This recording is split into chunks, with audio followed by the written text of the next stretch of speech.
batang nangarap. Sa simpleng tahanan siya'y lumaki.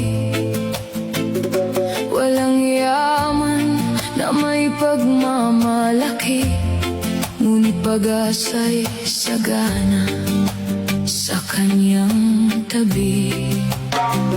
Sa bawat umagang kanyang pagbangon, kasama ang mga magulang na nagsakripisyo, tahimik nilang pasan ng kahirapan upang makita lamang siyang magtagumpay. Kahit kapos ang buhay noon, hindi nila pinabayaan ang pangarap. Pagmamahal ang kanilang puhunan na naging lakas ng isang kabataan.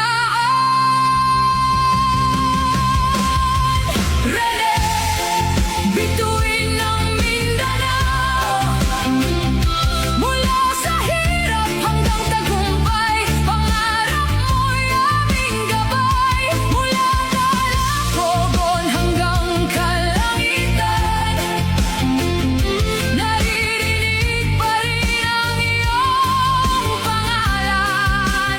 Hindi ka nawala, hindi ka naglaho, ikaw ay buhay sa puso ng Mindanao.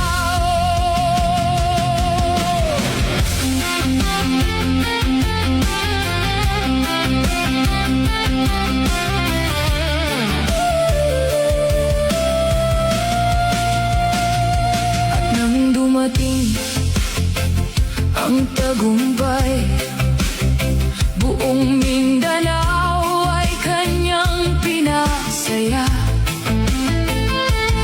MVP ng palarong pambansa, bayani ng kabataang